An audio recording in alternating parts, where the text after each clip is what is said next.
58 जाती आहेत. बाबासाहेब परमपूज्य डॉक्टर बाबासाहेब आंबेडकरांनी संविधानामध्ये उपेक्षित, शोषित, दलित, पीडित माणसाला 100% आरक्षण देण्याची तरतूद केली अध्यक्ष महोदय, त्यांच्या लोकसंख्येप्रमाणे. आणि यामध्ये कधीच त्या समाजात मोडणाऱ्या, त्या कॅटेगरीमध्ये मोडणाऱ्या 58 जातीचा समावेश त्यामध्ये आहे.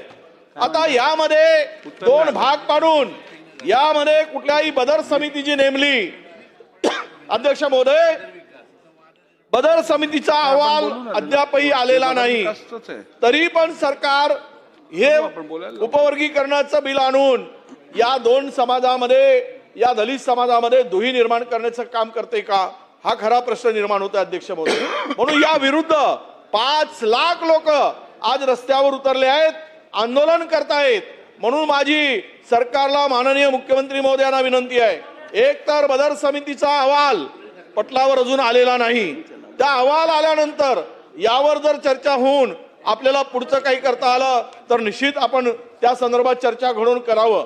पण आज याला अशा प्रकारचं कुठलंही बिल आणून या दोन समाजामध्ये खरं तर मेरिटवर सिलेक्शन होतं, ज्यांच्या त्यांच्या बुद्धिमत्तेवर ते निवड होते, आणि त्यामुळं आपण ह्या समाजामध्ये 58 जातीमध्ये बौद्ध आणि बौद्धोत्तर अशा प्रकारचा भेदभाव करून या दलित समाजाला एकमेकाच्या पुढे आणणं हे गैर होईल, चुकीचं होईल आणि दोन समाज एकामुख्या पुढे येतील.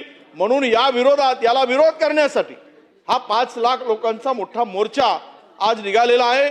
सरकारला आमची विनंती आहे की आपण बदर समितीचा अहवाल आल्याशिवाय हे कुठेही पुढचं पाऊल उचलू नये, त्यावर चर्चा करूनच आपण निर्णय घ्यावा, अशी आमची सरकारला विनंती. अध्यक्ष माननीय अध्यक्ष महोदय, पहिल्यांदा तर मला हे लक्षात आणून द्यायचं आहे की सरकारने घेतलेला कुठलाही निर्णय नाही, माननीय सर्वोच्च न्यायालयाने हा निर्णय घेतलेला आहे की सगळ्या राज्यांमध्ये शेड्यूल कास्ट ही जी कॅटेगरी आहे, या कॅटेगरीमध्ये ज्या जाती मागे राहिलेल्या आहेत त्या आयडेंटिफाय करून त्यांना जे काही प्रतिनिधित्व मिळालेलं आहे त्यात जे काही डिस्टन्स आहे ते कमी करण्याच्या दृष्टीनं उपवर्गीकरण करावं.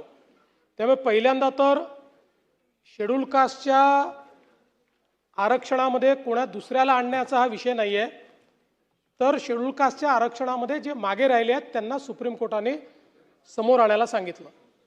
या संदर्भात आपण बदर कमिटी तयार केली, बदर कमिटीने रिपोर्ट दिला.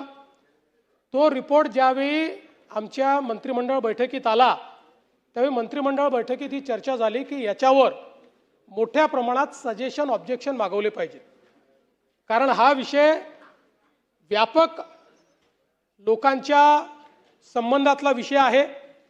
आणि म्हणून माननीय राज्याचे मुख्य सचिव यांच्या अध्यक्षतेखाली एक कमिटी तयार केली आणि या कमिटीला त्या ठिकाणी एक काम दिलेलं आहे की त्यांनी या संदर्भातलं सजेशन आणि ऑब्जेक्शन ऐकून घ्यावं.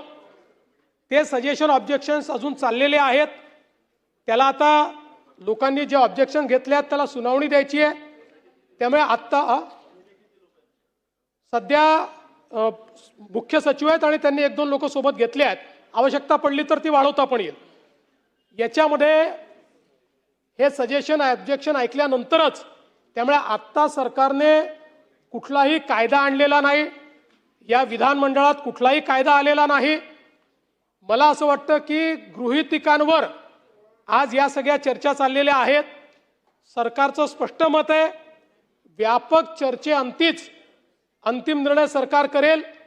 हा निर्णय करत असताना माननीय सर्वोच्च न्यायालयाने जे निर्देश दिलेले आहेत त्या निर्देशांचं तंतोतंत पालन होईल.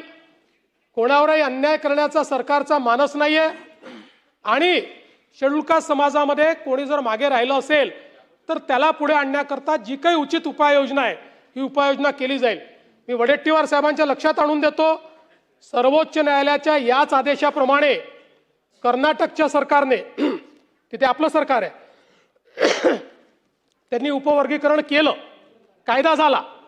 तेलंगणात आपलं सरकार आहे, त्या ठिकाणी उपवर्गीकरण केलं, कायदा झाला. महाराष्ट्रात मात्र आम्हाला हे लादायचं नाही आहे.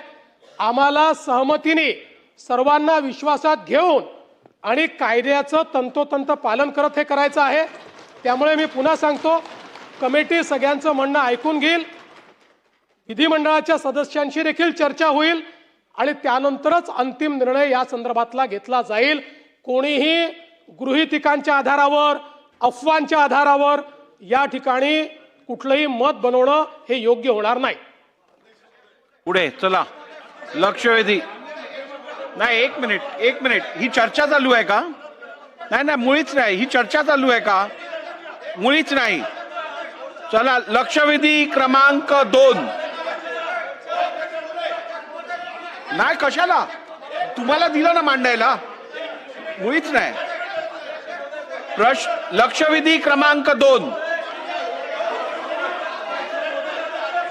लक्षवेधी क्रमांक 2.